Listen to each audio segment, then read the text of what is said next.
Welcome to IVTNN's Hello India program.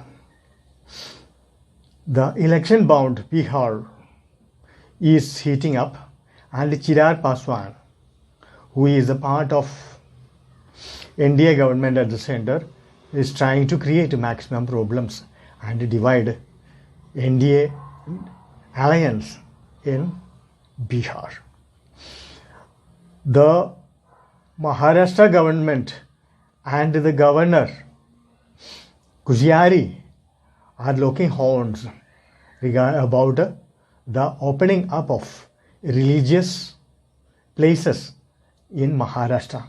The cases of COVID rise in Maharashtra is very high. In Assam, the madrasas were insisted to teach formal education, impart formal education for the students who are attending religious learnings. Besides the religious teaching, they have to be taught maths, science and other subjects. In election bound Tamil Nadu, both the Stalin and Palaniswamy are claiming that they would win the election respectively. But the chance for DMK coming into power is much higher than that of Palaniswamy. But if Palaniswamy plays a big role to showing his report card, then he may get some thin margin. In West Bengal, the law and order problem is worsening, and Mamata Banerjee and TMC are accusing the BJP for worsening law and order problems in Bengal. In Kashmir, all the political leaders like Muftis and Farooq Abdullahs, along with the Congress, have joined hands and supporting China, and they are happy. It is believed that these Kashmiri leaders and the Chinese Communist Party are hand in glove with the total episode of the Ladakh invasion. Please stay with us. We will have a detailed discussion. It looks like the LJP leader Chirag Paswan, after the demise of his father, is becoming more and more ambitious, and eventually he wants to be the chief ministerial candidate for the Bihar in future. So what he is trying to do, he is trying to suppress the Nitish Kumar's chance to become the next chief minister, and he is trying to create a rift in the NDA regime. His only objective is that create more and more space for LJP. And so far the JDU led by Nitish Kumar is leading the Bihar, and he is becoming the sole representative of the Dalit community, which has dominated by Chamars in Bihar. So if it continues, then LJP leader like him, like Chirag Paswan, will not have any space in the Bihar politics, and he want to carve out a big space. That's why he is trying to create a maximum rift. And presently Chirag Paswan doesn't have that much influence in the NDA regime, though they have ministers in the central government. And Ramvilas Paswan, who was the founder of this LJP, has died recently and handed over the reign to his son and gone. But in the meantime, one thing should be very seriously noticed, that the legacy politics has become a business in Indian politics, and the time has come to ban legacy politics in India. Otherwise, the potential candidates and the talented people won't get any chance to become the politician. Instead, the opportunists and the corrupted people from the political families set up by the small private limited companies and proprietorship companies like political parties like a Samajwadi Party, like a BSP, like a DMK, AIDMK, and for Abdullahs, Muftis, they will rule the Indian states for next 50 years. So the time has come for the central government of India to take action to ban the legacy politics and democratize the existing political parties with a limited number of parties, not more than 3 parties in one state,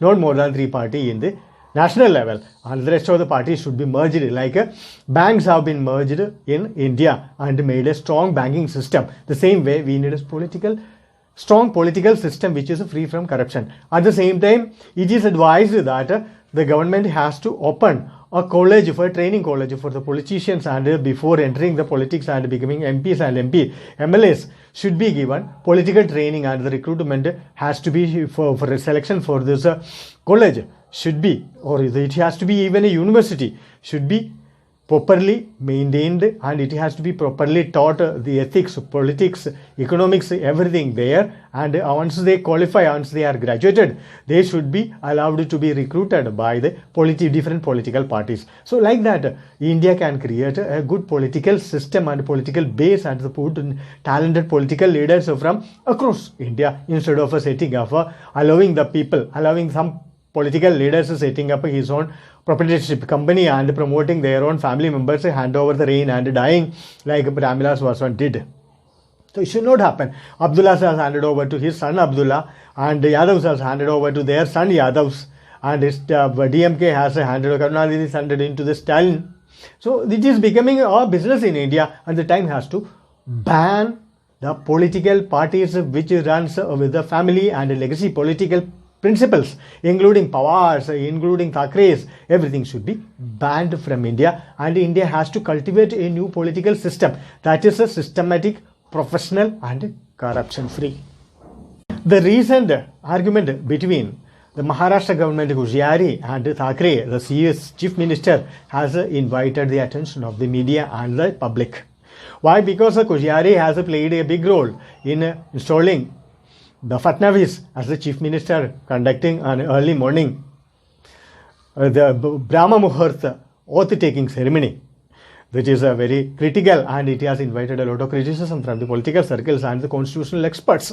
So now, ever since the Thakres, the chief minister, is not very happy with the Koshiyari, but Koshiyari is the man of BJP and he will not be replaced. And when chief minister has written a letter to the home ministry to replace Koshiyari from the position. But Koshiyari is asking that if you can open up the brothels, if you can open up these wine shops, if you can open up the distilleries, if you can open up the bars, which brings a lot of excise duty to the government, then why can't you open up the religious places, which is helpful for the people?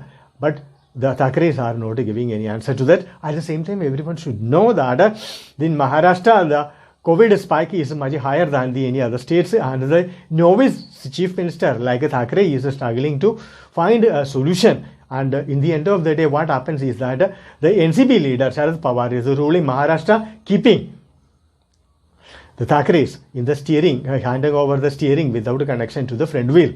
And the NCP and Congress are ruling Maharashtra from the back door. The election-bound Tamil Nadu is heating up, and both the Stalin and Palaniswamy are competing to gain the power. And Palaniswamy, it is a test without a mass support, and her halo has played a lot of role, a big role in the election, because she was a girlfriend of ND Ramachandran.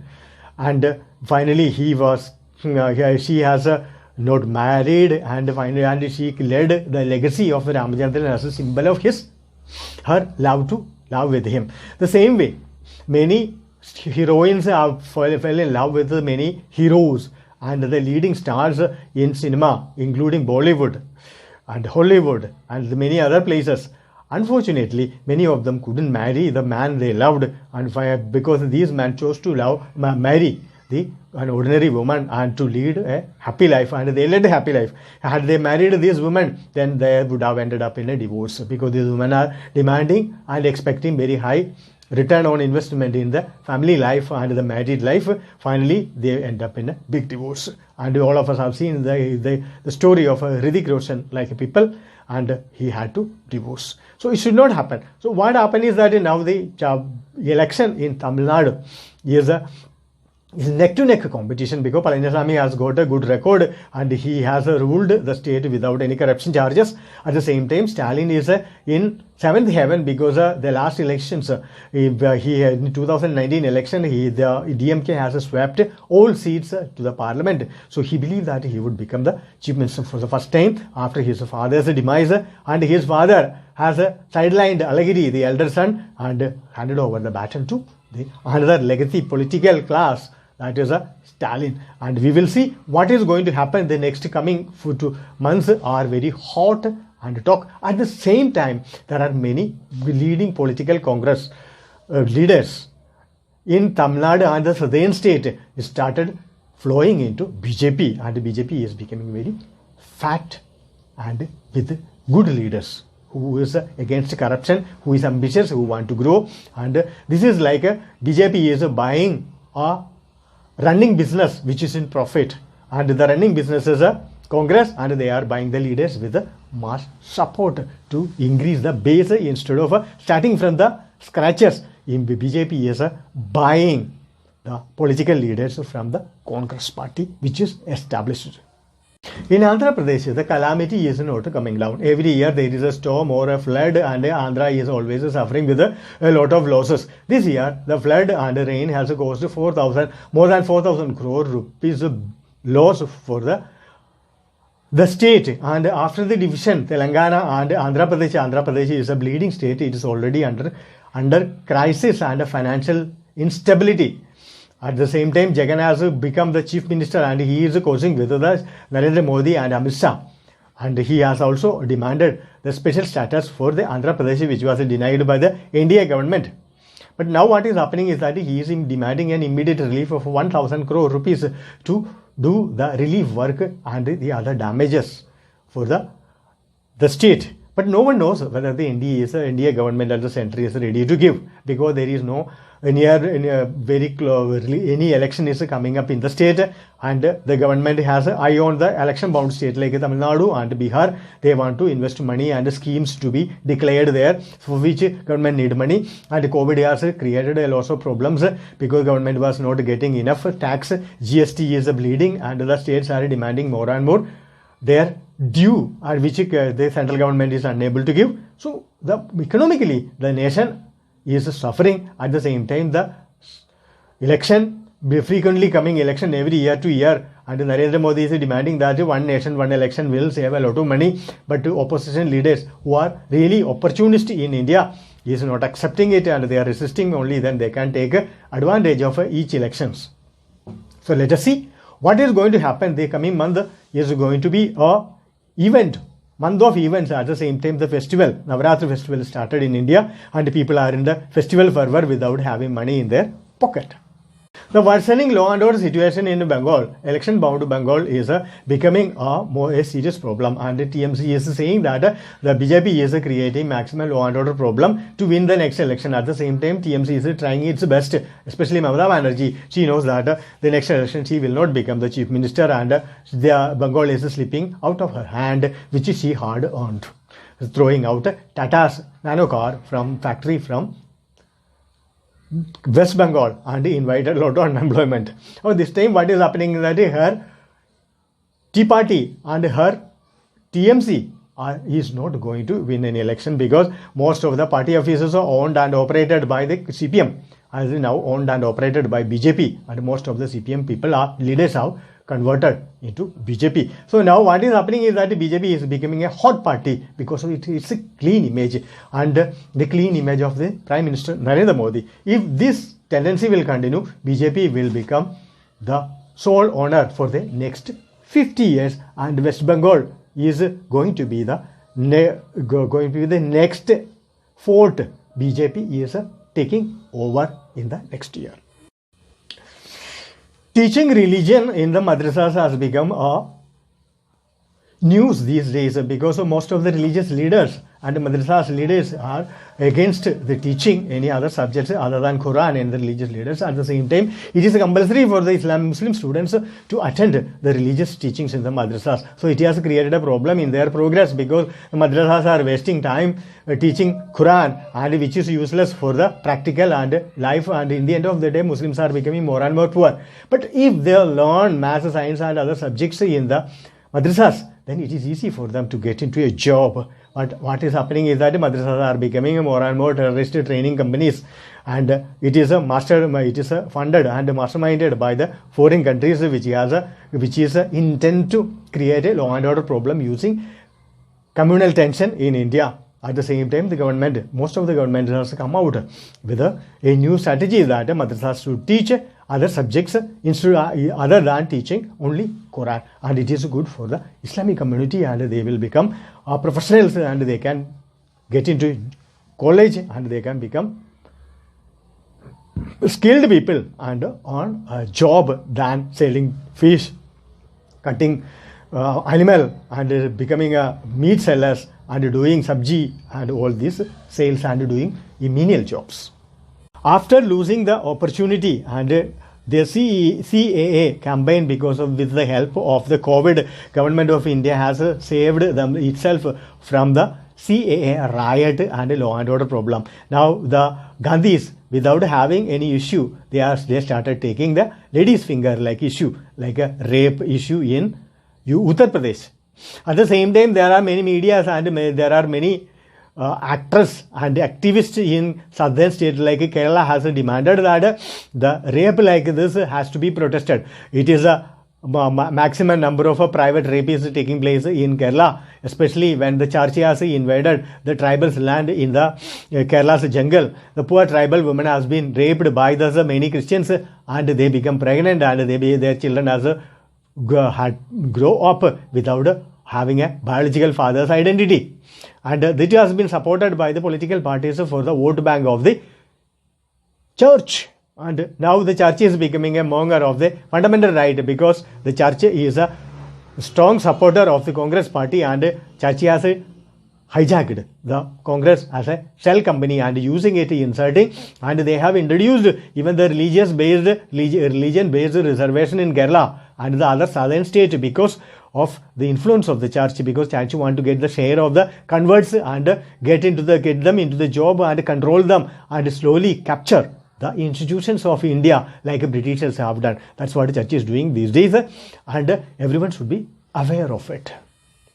The Kashmiri politicians like Abdullahs and Muftis are now trying to have a hand in glove with China to restore Article 370, which they have been using to dictate the Indian nation and its sovereignty. Now what is happening? They lost their importance, and if Kashmir has become a union territory, now what they are unable to get the funding from the Pakistan and ISI, and they used to enjoy the luxurious life so far, and handed over the reign of the power from one generation to other generations, practicing legacy politics. And Abdullah has handed over to his son Abdullah, and Mufti has handed over to his daughter Mufti, and now the poor Kashmiris started getting some benefits. The infrastructure of the Kashmir started increasing, and a lot of investment is coming. Youth of the Kashmir has become more and more employed, and they started going to this college, and there is no stone belting scenes, and most of the terrorists who is crossing from Pakistan has been gunned down, and overall Kashmir is becoming a developing state from this deprivation for so many years, which has been exploited by the family politicians like Abdullahs and Muftis and other local politicians and separatists.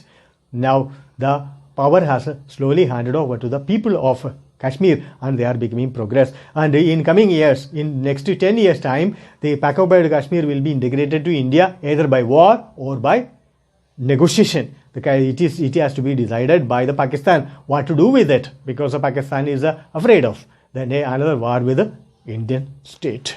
And with this, we are ending this week's IVDNN's Hello India program. Thank you for watching IVDNN's Hello India program. Have a nice day.